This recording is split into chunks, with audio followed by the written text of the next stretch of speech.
नमस्कार दोस्तों, स्वागत है आपका गुनाह या साजिश चैनल में। बात अक्टूबर 2014 की है। दिवाली करीब थी। हर कोई इसे स्पेशल बनाने के लिए अपनी अपनी प्लानिंग में लगा हुआ था। गुड़गांव के एक स्कूल में आर्ट टीचर ममिता अपने दोस्त अभिजीत पॉल के साथ इस दिवाली को स्पेशल और यादगार बनाने के लिए इसे उत्तराखंड जाकर मनाने का फैसला करती है। दोनों बड़े ही शौक से उत्तराखंड जाकर दिवाली मनाते हैं, मगर उनकी यह ट्रिप एक बड़ी ही भयानक ट्रेजेडी में बदल जाती है। दोनों कभी लौटकर अपने घर वापस नहीं आ पाते। तो आखिर ममिता और अभिजीत के साथ उत्तराखंड में क्या हुआ था? इस पूरे कांड के पीछे किसका हाथ था और कांड के पीछे का क्या कारण था? चलिए सब कुछ डिटेल से इस वीडियो में जानते हैं। इस पूरे मामले में अदालत का जो फैसला आया वह भी अपने आप में बड़ा ही अजीब था। वह कैसे,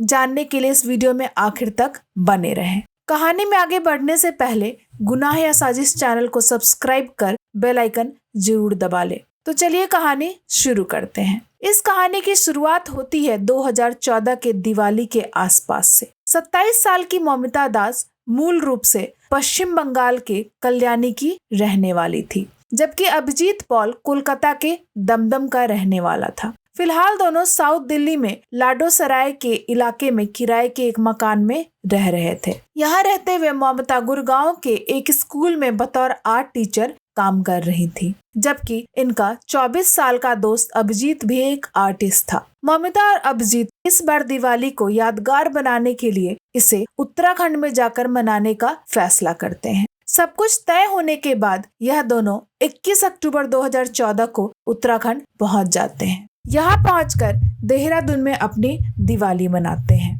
इन दोनों ने अपने परिवार वालों को इस ट्रिप के बारे में जानकारी दे दी थी। देहरादून पहुंचने के 2 दिन तक तो इन दोनों की बातचीत अपने परिवार वालों से होती रही, मगर 23 अक्टूबर 2014 के बाद अचानक ममिता और अभिजीत दोनों का ही मोबाइल स्विच ऑफ हो जाता है। पहले तो परिवार वालों को समझ नहीं आता। वो सोचते हैं कि शायद मोबाइल चार्ज ना होने की वजह से स्विच ऑफ हो गया होगा, मगर कई घंटे बीत जाते हैं और जब मोबाइल ऑन नहीं होता तो परिवार वालों की चिंताएं बढ़ने लगती है। घर वाले परेशान हो जाते हैं और अभिजीत और ममिता के दोस्त से भी इन दोनों के बारे में जानकारी लेने की कोशिश करते हैं, मगर कहीं से भी ममिता और अभिजीत के बारे में कोई जानकारी इन्हें नहीं मिलती है। यह लोग इस इंतजार में भी रहते हैं कि शायद अभिजीत और ममिता दोनों में से कोई इन्हें कॉल कर लेगा, मगर कई घंटे बीत जाने के बाद भी कोई कॉल नहीं आता। यहाँ तक कि अब घंटे दिन में बदल जाते हैं, मगर कहीं से भी कोई जानकारी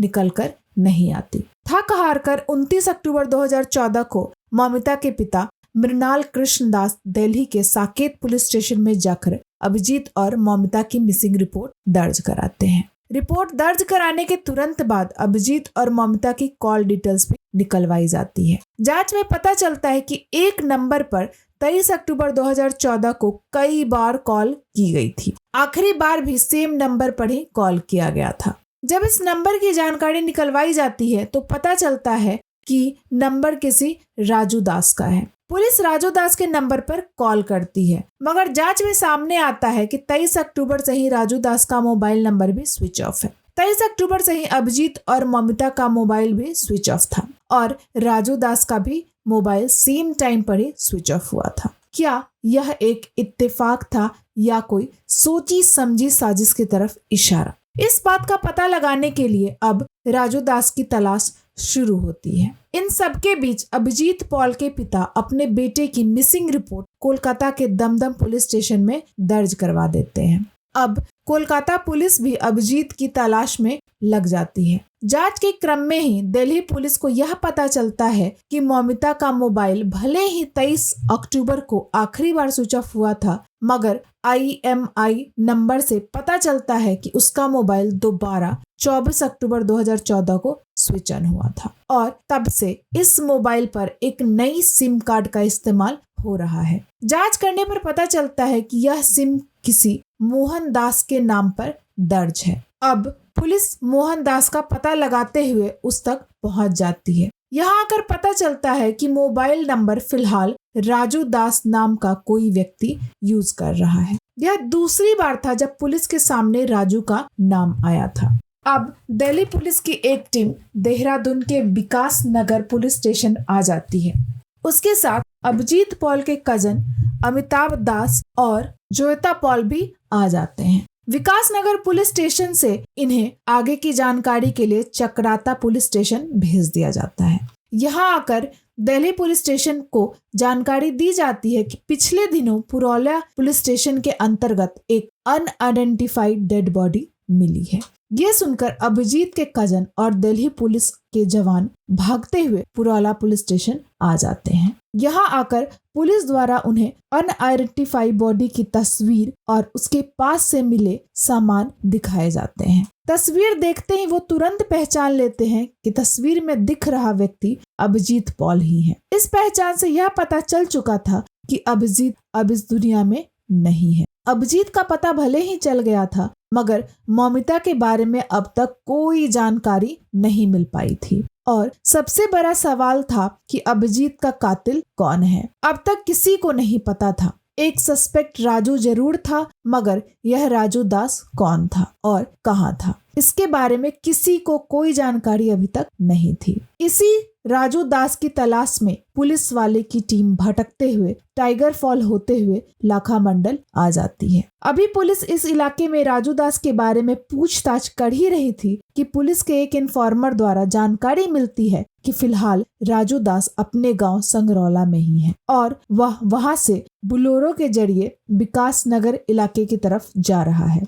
पुलिस की एक टीम तुरंत ही इस रूट पर आ जाती है और राजू दास के आने का इंतजार करने लगती है। थोड़ी देर की इंतजार के बाद यह गाड़ी तुरंत आती हुई पुलिस वालों को दिख जाती है। गाड़ी रोककर तुरंत पुलिस वाले ड्राइवर को हिरासत में ले लेते हैं। आइडेंटिटी चेक करने पे यह कंफर्म हो जाता है कि यह राजू दास ही है। राजू दास को हिरासत में लेने के बाद उससे पूछताछ का सिलसिला शुरू होता है। इसे अभिजीत और मौमिता की तस्वीर दिखाई जाती है, मगर राजू इन्हें शुरू में पहचानने से इनकार कर देता है। फिर पुलिस वाले कॉल डिटेल्स के बारे में राजू को जानकारी देते हैं। फिर थोड़ी देर नानुकुर करने के बाद राजू एक्सेप्ट कर लेता है कि वह इन दोनों को जानता है।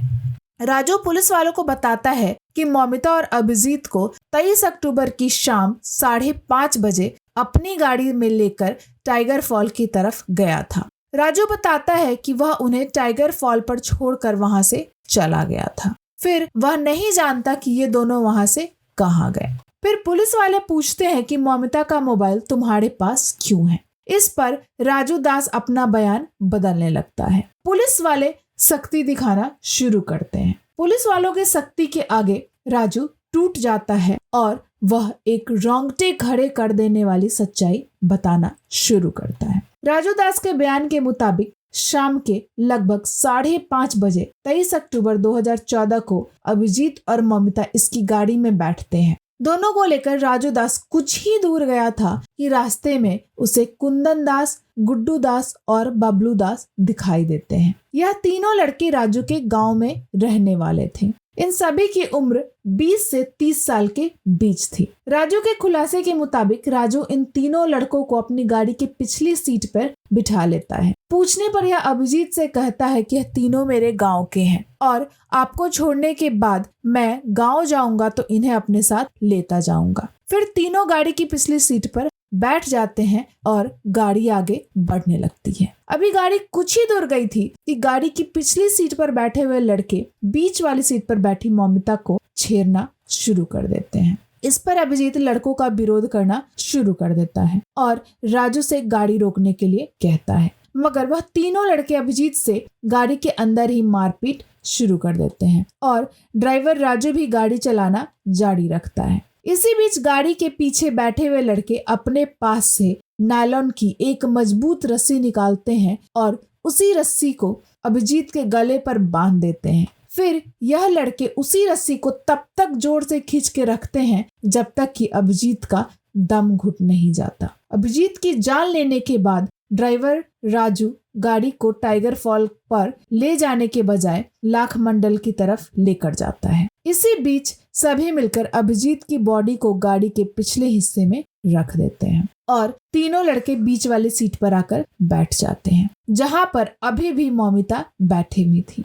राजू के मुताबिक मौमिता लगातार मदद के लिए चिल्लाने की कोशिश कर रही थी, अपने हाथ पैर भी मार रही थी, मगर लड़कों ने उसके मुंह को दबा कर रखा था। इन सबके बीच राजू दास गाड़ी को एक सुनसान इलाके में ले जाता है। यहाँ पर यह लोग मौमिता को गाड़ी से उतारते हैं और राजू, गुड्डू और कुंदन तीनों मिलकर लड़की का हाथ पैर पकड़ते हैं और बबलू दास बड़ी बेरहमी से लड़की के साथ जबरदस्ती करता है। राजू द्वारा दिए गए बयान के मुताबिक लड़की के साथ जबरदस्ती करने के बाद इन लोगों को लगता है कि अगर इन्होंने लड़की को जिंदा छोड़ दिया तो लड़की सारी जानकारी पुलिस को दे देगी और यह सभी पकड़े जाएंगे। इसीलिए सभी मिलकर लड़की को जान से मार देने का प्लान बनाते हैं और फिर मौमिता के स्कार्फ से ही उसका गला घोंट देते हैं। अब ये सभी लाश को ठिकाने लगाने के लिए प्लान करते हैं। फिर तय होता है कि इन दोनों की लाश यही जमुना नदी में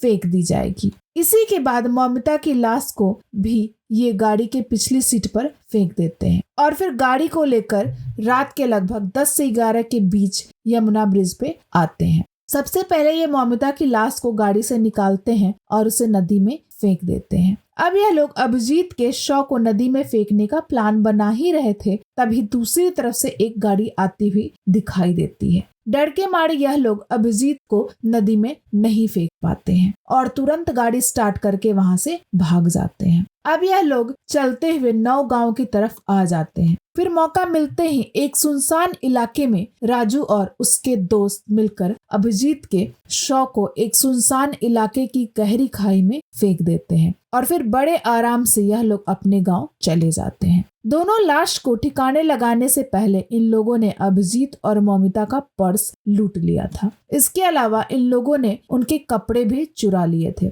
राजू दास से पूछताछ के बाद उसकी तलाशी ली जाती है। तलाशी के दौरान राजू दास के पॉकेट से एक छोटा पर्स निकलता है। इस पर्स में 200 रुपए, एक वोटर आईडी कार्ड और अभिजीत की फोटो आईडी कार्ड भी मिलती है। पूछने पर राजू बताता है कि यह पर्स उसने अभिजीत के जेब से चुराई थी। राजू के कन्फेशन के बाद पुलिस वाले पूछते हैं कि अब बबलू, कुंदन और गुड्डू कहाँ मिलेंगे। इस पर राजू बताता है कि यह लोग अब तक गांव में ही हैं। इस जानकारी के बाद पुलिस वाले तुरंत इन लोगों के गांव तुंगरौली के लिए निकल जाते हैं। अभी पुलिस वाले गांव में घुसे ही थे कि सामने से उन्हें 3 लड़के आते दिखाई देते हैं। राजू बताता है कि यही तीनों लड़के कुंदन, बबलू और गुड्डू हैं। पुलिस वालों को देखते ही यह लड़के भागने लगते हैं, मगर पुलिस वाले तुरंत ही इन तीनों को अपनी हिरासत में ले लेते हैं। गिरफ्तार किए हुए तीनों लड़कों में से एक लड़का बबलू दास अपने कंधे पे एक शॉल रखकर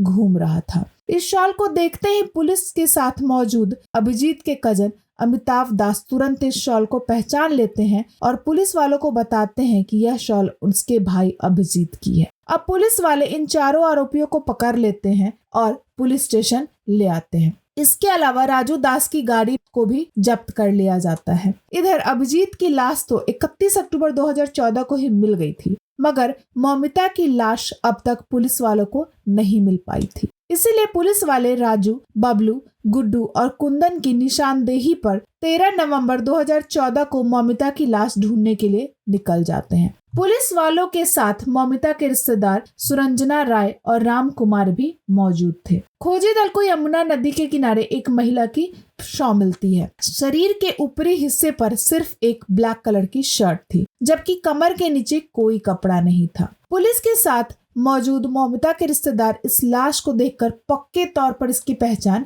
नहीं कर पाते। पहचान की पुष्टि न होने के बाद अब पुलिस वाले मौमिता के भाई को पहचानने के लिए बुलाते हैं। मौमिता के पास से बरामद की गई चीजों, उसके कपड़ों और फोटोग्राफ्स को देखकर भाई कंफर्म कर देता है यह शव मौमिता दास की ही है। 15 नवंबर 2014 को मौमिता का पोस्टमार्टम किया जाता है। इधर 18 नवंबर 2014 को पुलिस वाले चारों आरोपियों को उत्तरकाशी के चीफ जुडिशियरी मजिस्ट्रेट के सामने पेश करते हुए इन चारों को पुलिस कस्टडी में ले लेते हैं। अब तक की जांच में दिल्ली पुलिस के साथ साथ उत्तराखंड से भी कई अलग अलग थानों की टीम इस केस पे काम कर रही थी। फाइनली 29 नवंबर 2014 को इस केस को देहरादून के विकास नगर पुलिस स्टेशन के हवाले कर दिया जाता है। आगे की जांच के बाद चारों आरोपियों को जेल भेज दिया जाता है, जबकि पुलिस वाले अहम सबूत जुटाना शुरू कर देते हैं ताकि अभिजीत और मौमिता के कातिलों को कड़ी से कड़ी सजा मिल सके। इस केस की सुनवाई निचली अदालत में शुरू होती है। लगभग 4 साल तक इस केस की सुनवाई होती रहती है और फाइनली 2018 में इस केस में अदालत का फैसला आता है।